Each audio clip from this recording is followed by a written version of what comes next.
We're here today on the great American holiday weekend in which the nation celebrates its Declaration of Independence with these immortal words. We hold these truths to be self-evident, that all men are created equal, that they are endowed by their Creator with certain unalienable rights, that among these are life, liberty, and the pursuit of happiness. These words and this declaration birthed a nation which guaranteed more freedoms than any other nation in the history of man. And we are very familiar with what is called the Bill of Rights, which are the first 10 amendments to the Constitution. These fundamental liberties changed the course of history and are memorialized in the U.S. Constitution. The first of these is this, quote, Congress shall make no law respecting an establishment of religion or prohibiting the free exercise thereof or abridging the freedom of speech or of the press. Did I just die? No? Half of me did. Okay. All right. Can you still hear? All right. The first of these is, Congress shall make no law respecting an establishment of religion or prohibiting the free exercise thereof or abridging the freedom of speech. I mean, these things are fundamental to what we should cherish in this country, or of the press, or the right of the people peaceably to assemble and to petition the government for redress of grievances. This is fundamental to our privilege to be assembling here today, without any fear that we will somehow be interrupted or hauled off as the apostles of old were. But did you know that one of the most cherished liberties enumerated in the Bill of Rights is in direct contradiction with one of the fundamental beliefs of the Church of God since apostolic times? I mean, I don't know if you've ever thought of it that way. You know, there is one liberty in the Bill of Rights, the second one, that is fundamentally opposed to one of our fundamental beliefs. Here's what the Second Amendment says. A well-regulated militia being necessary to the security of a free state, that's the first part. The second part, the right of the people to keep and bear arms shall not be infringed. And this of course, has been in public discourse, particularly in the last election and even before that. And one of the things that our Constitution guarantees is that we have the right to bear arms, and that's something that is very particular to the United States. Most other countries don't have that freedom. But that is in direct contradiction to fundamental belief number 14 of the United Church of God. Note, we believe that Christians are forbidden by the commandments of God from taking human life directly or indirectly, and that bearing arms is contrary to this fundamental belief. Therefore, we believe that Christians should not voluntarily become engaged in military service. If they are involuntarily engaged in military service, we believe that they should refuse conscientiously to bear arms and, to the extent possible, refuse to come under military authority. That is fundamental belief number 14. So here we have two constitutions. One guarantees the right to bear arms, the other forbids it. Which one do you believe? More importantly, which one do you practice? When it comes to constitutions, personal opinions don't count, or at least they shouldn't. I mean, we rely on the fact that we have a constitution that guarantees our free exercise of religion, the freedom of speech. I mean, the freedom basically to make a fool of yourself when you speak. And that is a fundamental right that is not subject to opinion. That's what constitutions are for. It's not about my opinion or yours, it's what does it say. So we live in a country in which we have, on the one hand, the guarantee to bear arms, and we are part of a church that has as its fundamental belief not to bear arms. There seems to be some confusion in the church about this, and it came to my attention over the past several weeks in conversation. So I'm going to share 2 conversations I had in recent weeks that brought to my attention that this is a topic that probably needs some clarity. Conversation 1 went like this. I was having a conversation with a young adult in the church, and the topic of carrying concealed weapons came up. And I said, "We don't do that." He said, "Really?" And I said, "Really? What do you mean we do not do that? I know church members who carry concealed weapons. Actually, they carry them to church to protect the congregation, and the pastor knows about it." I thought, oh, okay, maybe. Conversation 2. Last week we had Troyer's Hollow campout with the young adults, and the topic somehow came up again. It wasn't planned, it just came up in conversation. And it was quickly apparent that Fundamental Belief 14 was not clearly understood. In fact, one of the young men said this. He said that in his congregation, he would estimate that 50% of the young men believe it is okay to use lethal force, in most cases a gun, to protect yourself. And I said, really? That's not the church I signed up for. That's not what we taught when I came into the church, and it's not what we teach today. I guess it's a reminder of the fact that we often assume that people just know, and often assume correctly that everybody believes the same thing, and are unaware at just how much the world around us affects us.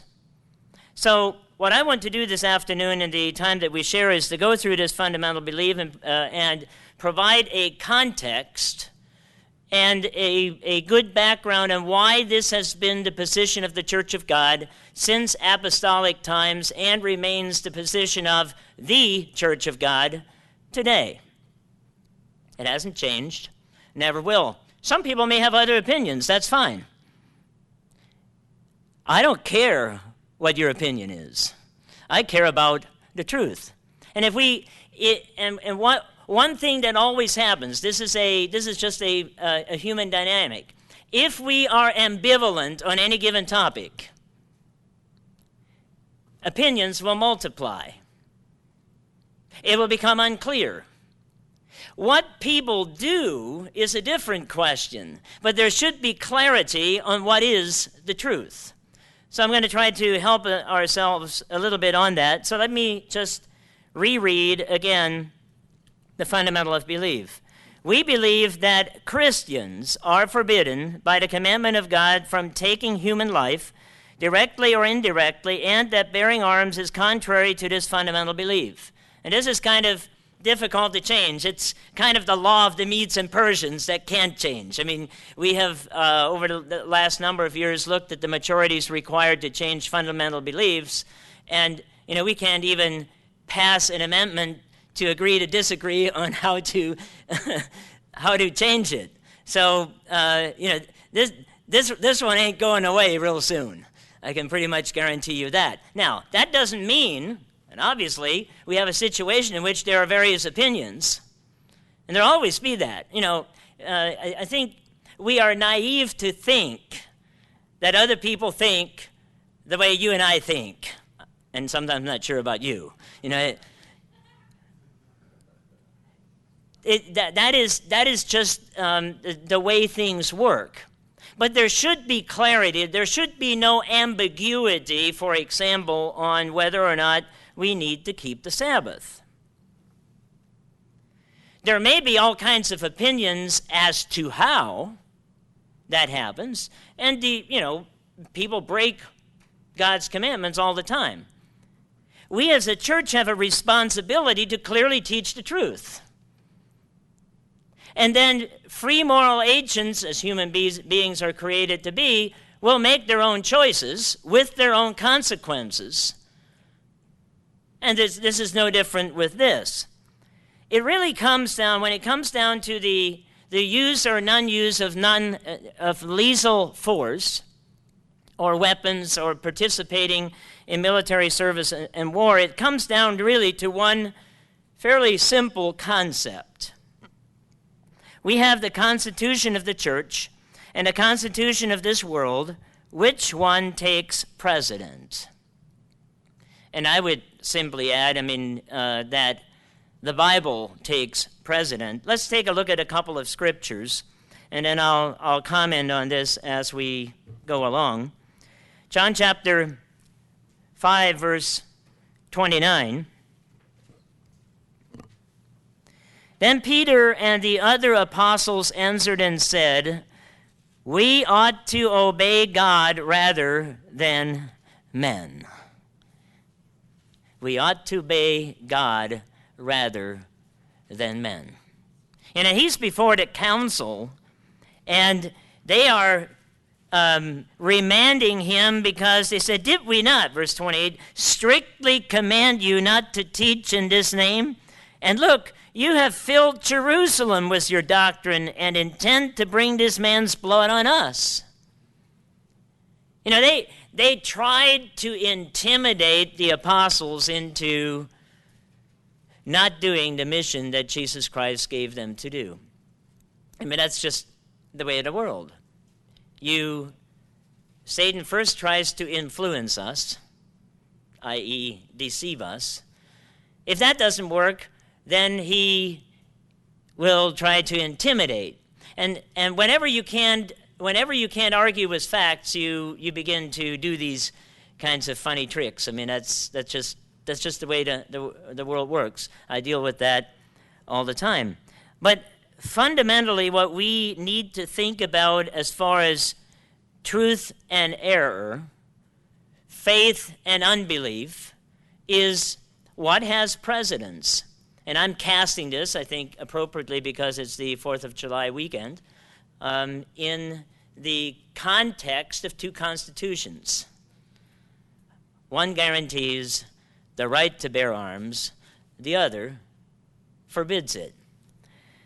Philippians chapter 3. Philippians chapter 3.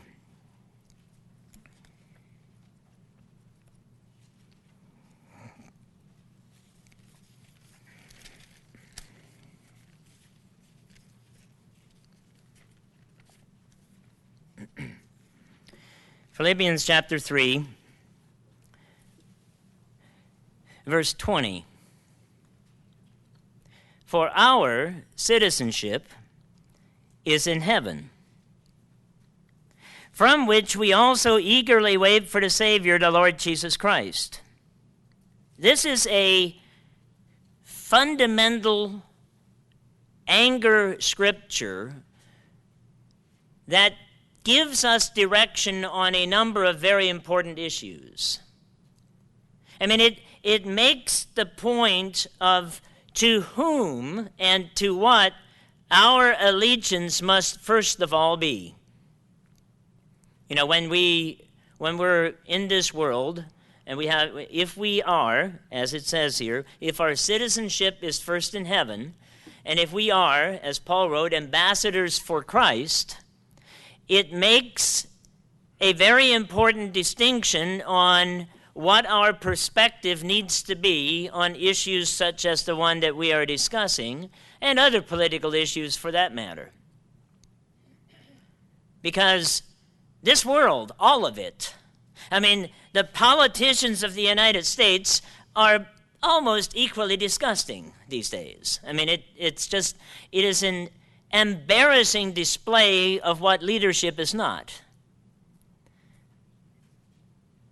And nothing gets done.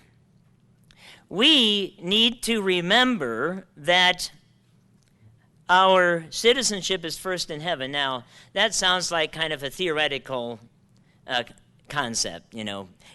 It's one of the things where you say, you know, I'm a citizen of the kingdom of heaven. Whatever does that mean?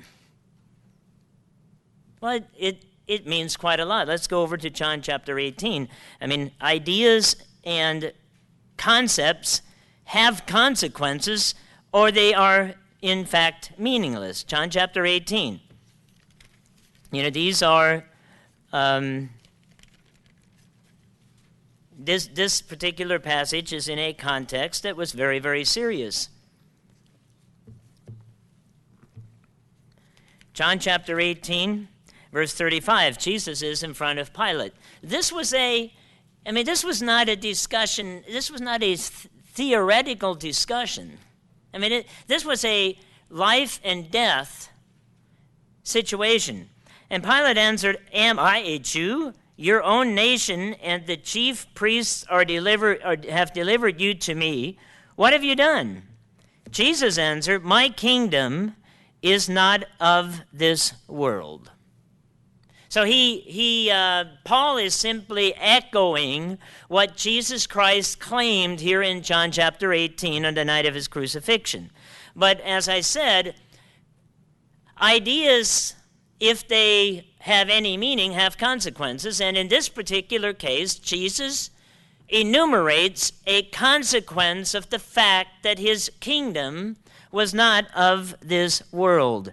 "If my kingdom were of this world, my servants would fight so that I should not be delivered to the Jews, but now my kingdom is not from here."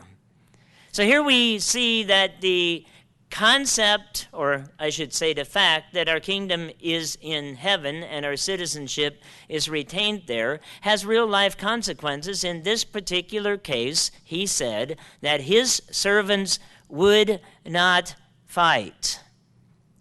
And he later that evening demonstrated that. In fact, this is a question that sometimes comes up. First of all, Jesus told the disciples to take a sword. So they took a sword, and Peter, being of a particular personality, hacked off the high priest's servant's ear. Now, just to be clear, his intention was not to demonstrate his ability with the sword, meaning that he could just slice off an ear neatly. What he wanted to do is to take his head off, and the servant dodged. Jesus Christ said what? "Put your sword away." So when Jesus told Pilate here that his servants would not fight, he provided a real-life demonstration that that was the case, and picked up the ear and healed it back onto the servant's head. I don't know how you could be much more clear than that, but you also notice here, and this provides, and I will digress here a little bit just to provide you a context. It says here that my kingdom but now my kingdom is not from here. So what is implied here is that for the period of time in which the kingdom is in heaven, and his servants are on earth, but citizens in heaven, they would not fight. And we will go to some quotes here in a minute that demonstrate the fact that the Church of God, the real church, has always had this particular position. I would also like to just give a little background from my perspective, having grown up Amish. One of the fundamental differentiators of the Anabaptist movement, I should say, which would include denominations like the Mennonites and the Amish, the Hutterites, and a few others, is that they are pacifists. And they come to the same conclusion that we do as a church with a different theological argument. Their theological argument is that that of primarily the Sermon on the Mount, that Jesus gave the Beatitudes, taught them to love their neighbors, etc., etc., etc. And while that is all well and good and valid, it creates a bit of a conflict theologically, and here's the conflict. The conflict is, how do you then explain all the wars of the Old Testament and the fact that the sixth commandment states that you shall not murder, as opposed to, as some translations, I mean, if you stay strictly to the Hebrew, it is you shall not murder, even though some translations say you shall not kill. And that is a legitimate question. So when I was coming into the church, now decades ago, it's hard to believe, this was a real issue for me. So fundamental of belief number 14 has never been confusing to me, because that was part of what I understood and knew to be the truth. And in fact, there were a couple of things that I just figured would get me off the hook, to give you an idea of how the human mind of John Miller worked, at least back then. Once I became convicted that the Sabbath needed to be kept, I wanted to find an excuse why maybe I could justify not to. And the notion, you have to think about this, the idea that a church headquartered in California could possibly know the truth was a pretty foreign concept to an Amish kid. I mean, that's where the hippies lived, as far as we were concerned, and all kinds of other fruits and nuts. So there were a couple of things that I thought might get me off the hook, meaning, well, I mean, if they can do this, I mean, then, maybe keeping the Sabbath isn't that important. So I worked the phone lines. I mean, I gave some of the girls out in the Watts line a hard way to go. I'd call and ask questions. And here were some of the questions. One of them was the military service in war and the use of lethal force. And I fired my questions, and the girls on the line gave me the answers succinctly. And it was like, and then I came up with a better plan. I thought, you know what? The Bible says that the Passover, there's got to be a foot washing. And the fact that women from California would wash each other's feet, I mean, that was my last straw. I mean, I figured there's no way. There's just no way that they would do that, So I called the Watts line and asked about foot washing, and the answer was, yeah, we do that. We do it every year. And it was like,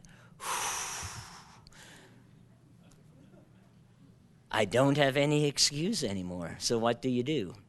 I'm sharing that with you because this was very important to me. So the difference in the theological argument, I said the conclusion is the same.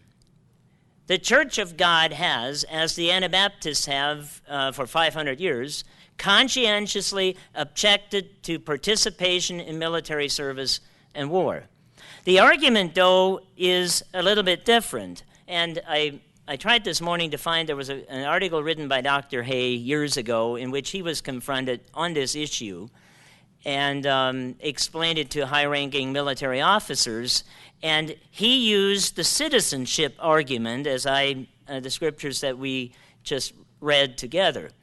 And that provides a much more cohesive theological framework, because it allows for the fact that when Israel was a civil nation in this world, that participating in war at that time was not murder. Okay, it was killing, but not murder. And there's also an interesting, if you look at the story of the Israelites and how it progressed, and what God's initial intent was and what they ended up doing, there's a pretty big contrast. God's initial intent was a relatively short hike to the promised land. And part of that initial intent was that he would go before them and drive out the Hivites and the Perizzites and all the other ites. But Israel insisted on doing it their own way, and as a consequence, that included fighting for themselves. But again, that was at a different time and in a completely different framework, and we have Jesus Christ himself saying with specificity here in John chapter 18 that my servants will not fight.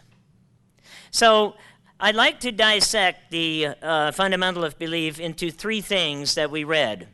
The first one being, we believe that Christians. So there's a distinction here, and the distinction is that Christians, meaning true Christians, would not fight. And I don't know how we can argue about that. Let me read it to you again. Jesus answered Pilate, my kingdom is not of this world. If my kingdom were of this world, my servants would fight, so that I should not be delivered to the Jews, but now my kingdom is not from here.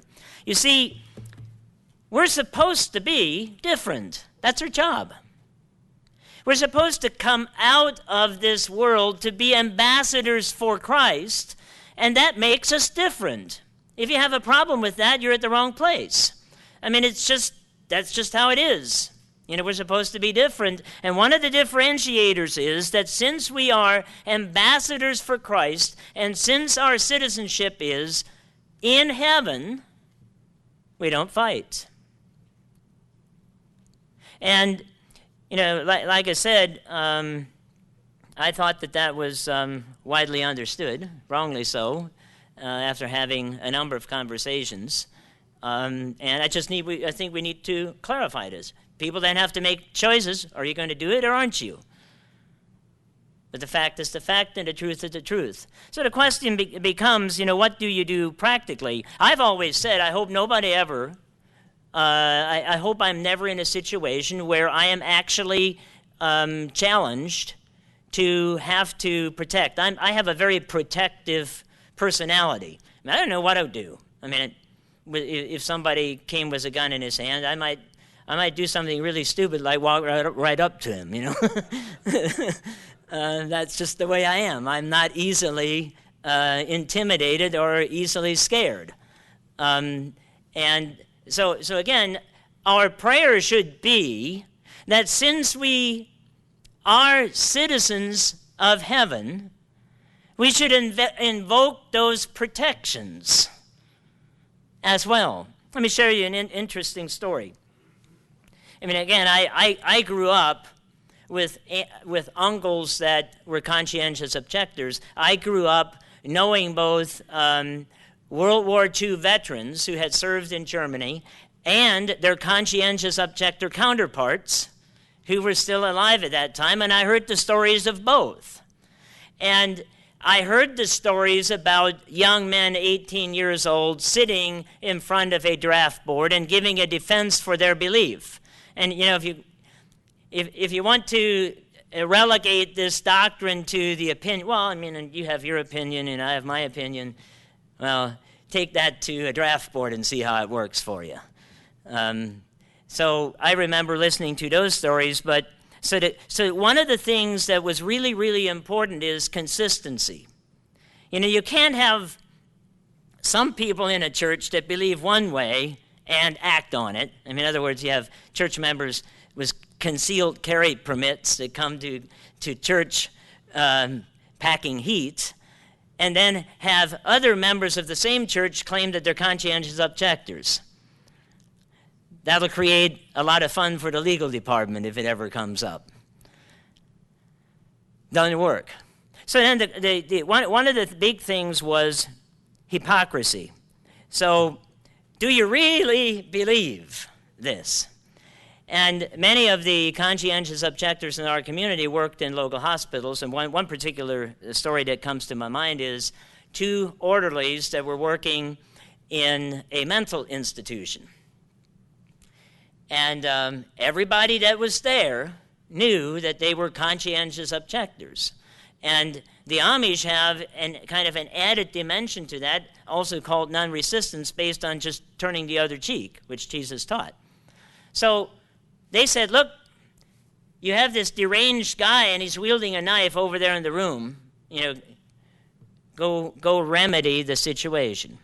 They prayed, and then they were innovative. So what they did is they went into the room and hauled a mattress.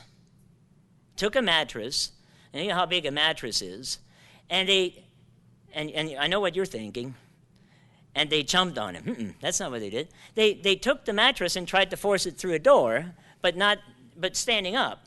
So you get a full-size mattress and you try to press it through the door, and obviously it wouldn't fit. And they're there pushing on this mattress and pushing on a mattress and trying to get through, and the mentally deranged guy with the knife stood there watching the poor sorry folks. He dropped his knife and came to their assistance. One of the guys took the knife while he wasn't watching, and so the situation was mitigated. You see, it is, like many other things, an issue of faith when it comes right down to it.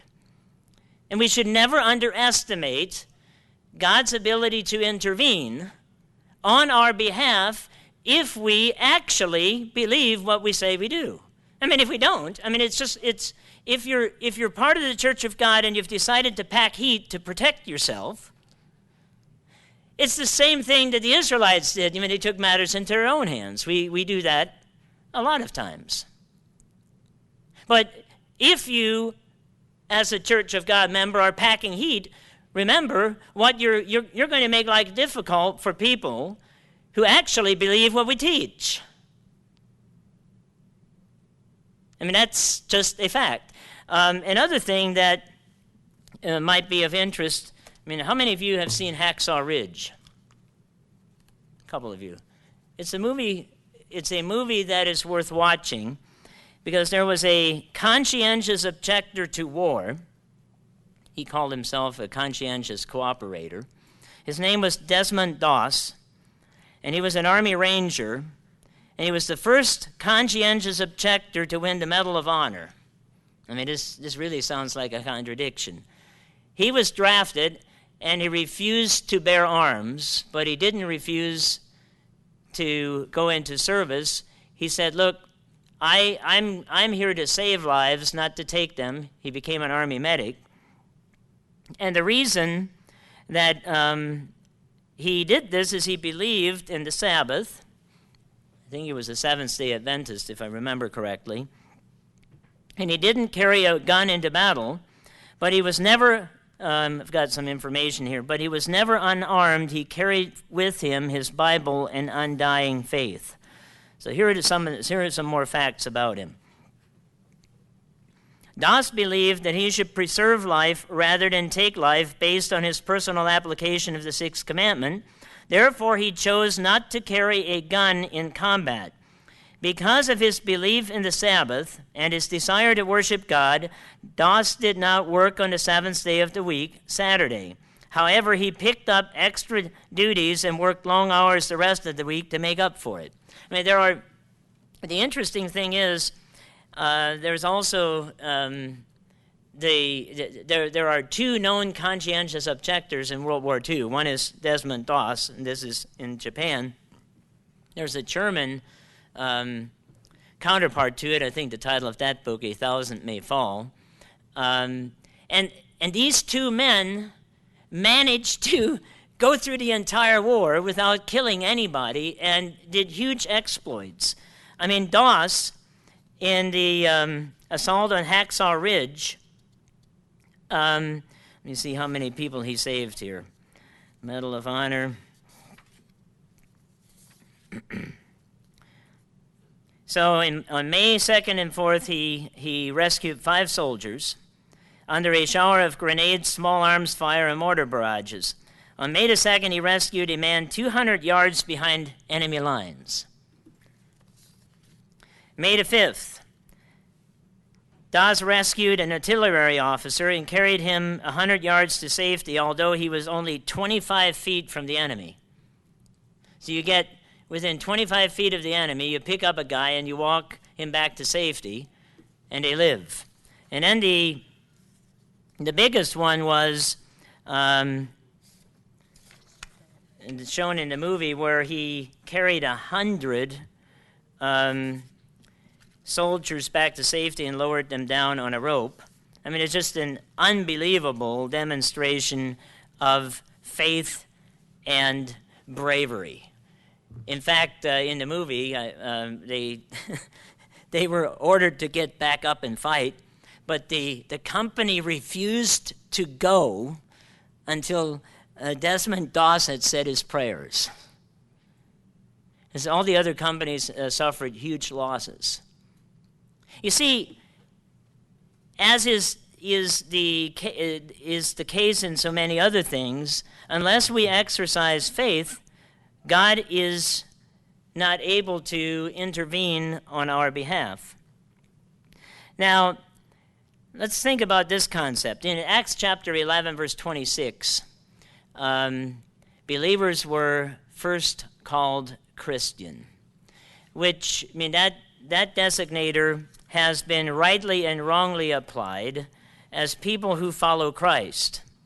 There are those who profess to follow Christ, and then there are those who follow Christ. And if we are literally a follower of the Christ who died on the cross at the hands of Roman soldiers, and 11 of the 12 apostles died a premature and martyr's death for their faith, I mean, this flies into the face of self-preservation arguments fundamental to the concealed carry arguments. I mean, it just, if you follow Christ, he ended up nailed on a cross prior to his resurrection.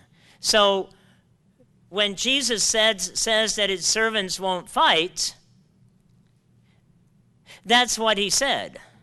That's what the expectation is, whether or not we die in the process of following him is a well-documented consequence of being a follower of Christ down through history.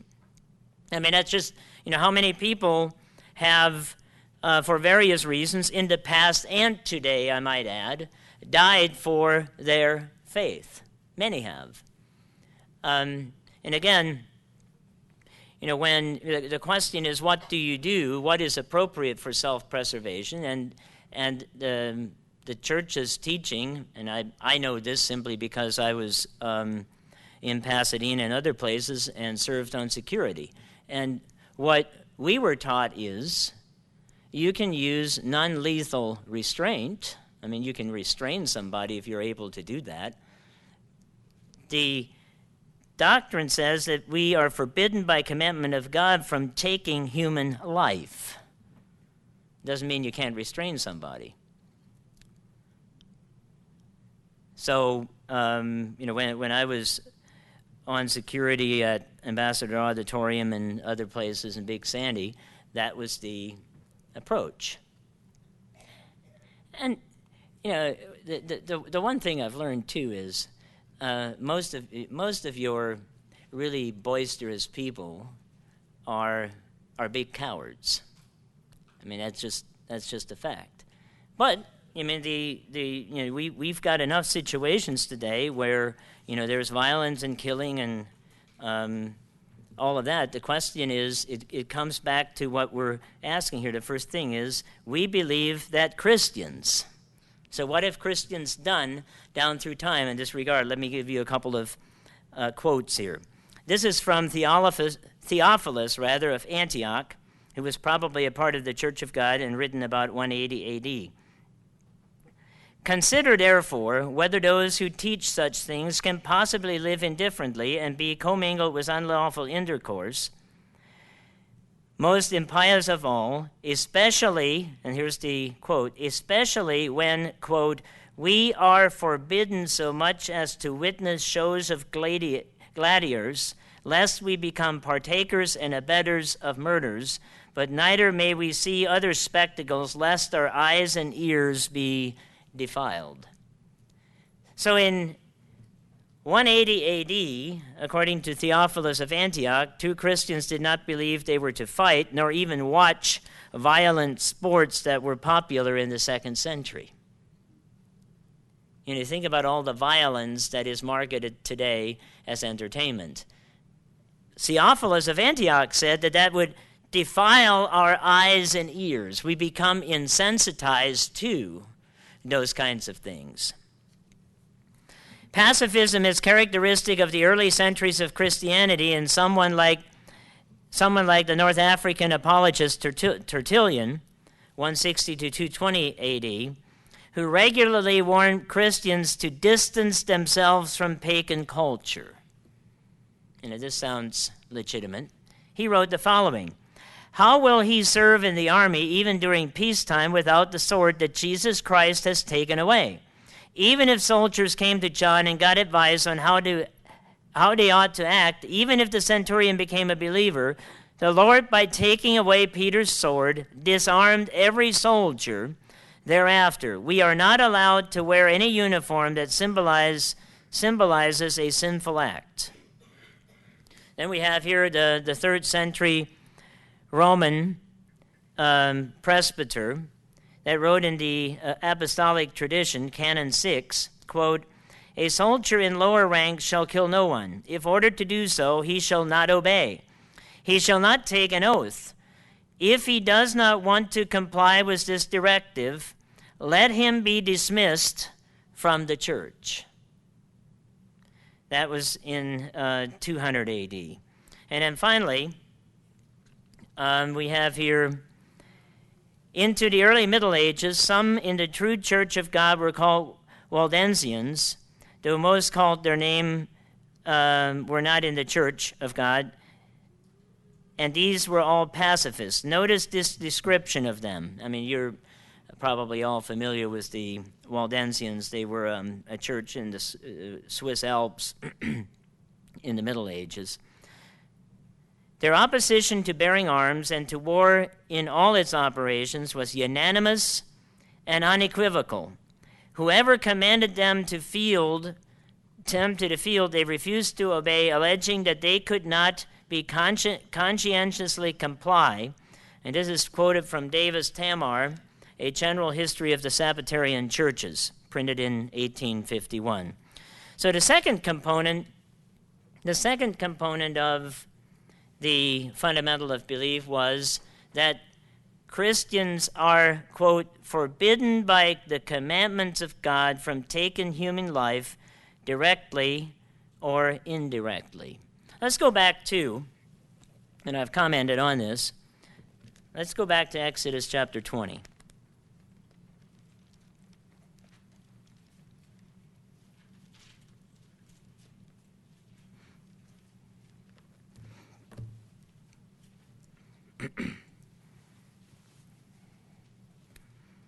Exodus chapter 20 and verse 13, in the New King James Version, says, "You shall not murder." And that is, I believe, the best and most accurate translation. Many also say, "You shall not kill." So the question, as I mentioned earlier, when it comes down to the question of why was David a warrior in the Old Testament, and why not in the New? Well, the answer is because we are today the Church of God, and as members of the kingdom of God, our citizenship is in heaven, and our King, who is soon to come, said that his servants at this time will not fight. We are to come out of the world. We are to, as we will read in a minute, turn the other cheek, do all kinds of things that go contrary to human nature, this just being one of them. Matthew chapter 5. Matthew chapter 5. And again, as I mentioned, the Anabaptist tradition bases its entire theological argument on some of the scriptures we're about to read.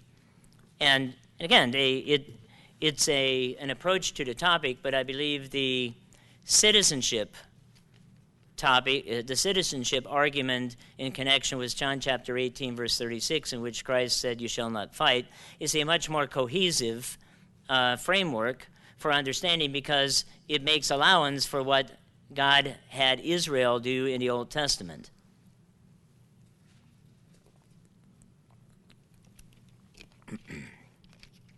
Matthew chapter 5,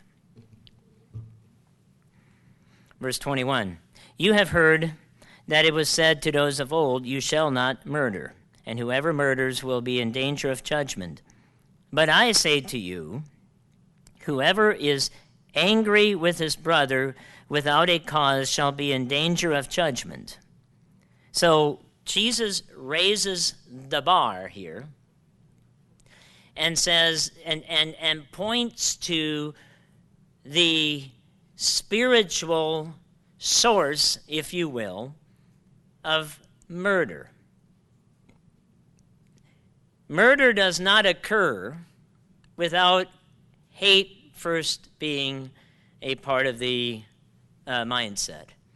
So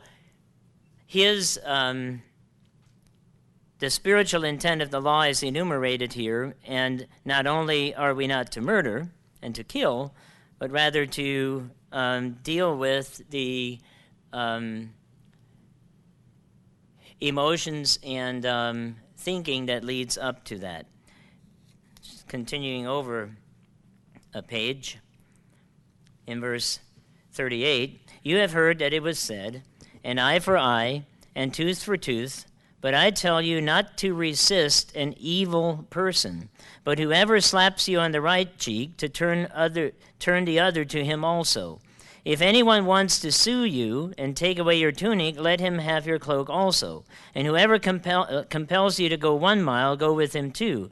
Give to him who asks you, and from him who wants to borrow from you, you do not turn away.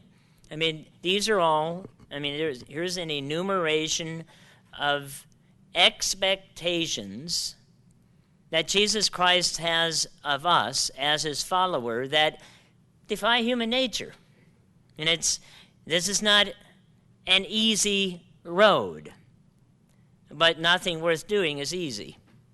Continuing, verse 43, and you have heard that it was said, you shall love your neighbor and hate your enemy, but I say to you, love your enemies, bless those who curse you, do good to those who hate you, pray for those who spitefully use you and persecute you, that you may be sons of your Father in heaven. For he makes his sun rise on the evil and on the good, and sends rain on the just and the unjust. For if you love those who love you, what reward have you? Do not even the tax collectors do the same? I mean, he's drawing a contrast here that the Old Testament construct of loving your neighbor and hating your enemy, that's easy. Let's elevate it to a new and different way of thinking. Verse 47, and if you greet your brethren only, what do you do more than the others? Do not even the tax collectors do so? Therefore you shall be perfect just as your Father in heaven is perfect. That provides a context for the statement of perfection. Romans chapter 12.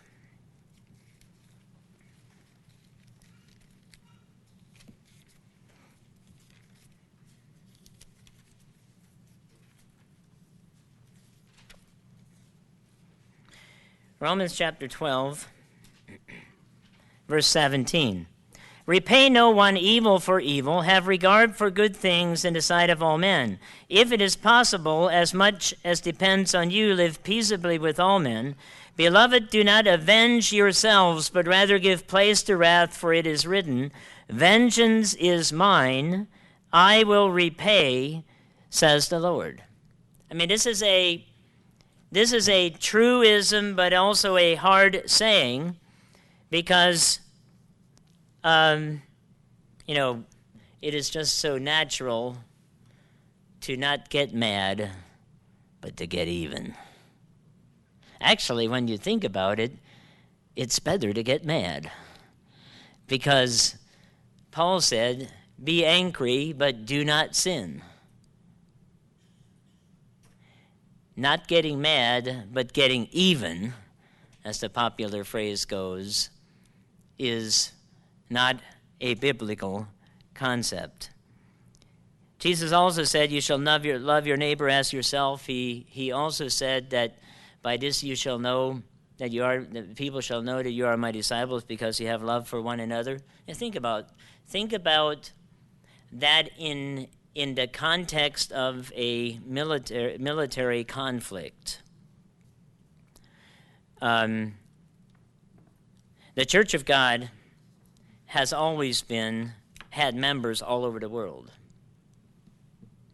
If we had as a fundamental belief participation in military service and war, you would have disciples killing each other as opposed to demonstrating that they are following Jesus Christ by loving one another. And now the third point. There were three in this first sentence of the fundamental belief. There were three parts.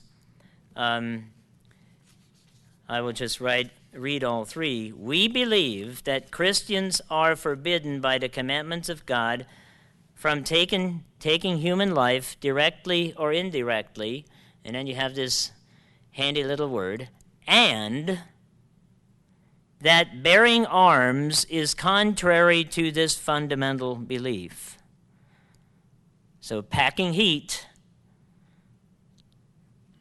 is contrary to this fundamental belief. So you ask yourself, I think that raises a legitimate question. Why so? Why not just, this fundamental belief is framed under the title military service and war, not concealed carry, or packing heat, or however you want to characterize it. So how are the two connected? Or are the two connected? The fundamental belief connects it. If you look at our fundamental beliefs, they're pretty solid. Somebody did some pretty good thinking when he put these things together. Notice, I'll read this. I want to read this again. We believe that Christians, and that's a differentiator. You're not a Christian? Hey. All is fair game. If you want to be a true Christian, we believe that they are forbidden by the commandment of God from taking human life directly or indirectly, and that bearing arms is contrary to this fundamental belief. So the notion of packing heat is, in fact, by the very words that we just read, against this fundamental belief. So you're in the wrong place if you're here. It's just as simple as that.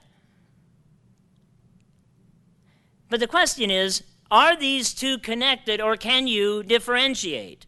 So let's think about this for a little bit. So you have conscientious objection to war. And that is something that is, I think, broadly understood because of, Hacksaw Ridge, I think, did a really good job. I haven't read the book, so there may be inaccuracies, but I'm just watching the movie. It did a really good job of showing an individual who could in no way be construed as a coward. He's walking around the battlefield saving lives under fire, and God honored that commitment. He should have gotten killed, and some maybe did. That's not the point. That's God's prerogative. Because when we signed up, as far as I can remember, we were to, unconditionally surrender our lives to Jesus Christ, right? So an unconditional surrender, what is that? What happens when a country unconditionally surrenders? It becomes up to the victor to decide their fate, does it not? Our life is no different. Our victor, Jesus Christ, decides our fate. And he can decide whether or not to protect for his glory or to seal our fate for glory. But back to the question, are the two connected? Here's why they are. If conscientiously objecting to serve in the military to protect our country from enemies, foreign and domestic, if we do that, we cannot at the same time claim it is right to bear arms to protect ourselves or our family. And here's why. This is hypocritical. Such a position is hypocritical and fundamentally selfish. And the reason is that protecting the country is simply the protection of the sum total of all families in the nation. So if we conscientiously object to protecting the whole, it is both illogical and hypocritical to then pack heat to protect our own. So if it is wrong to take arms to protect all families, then it is also wrong to take up arms to protect one family, meaning our own. Brethren, it's important that we know the truth. Because it is the truth that sets us free.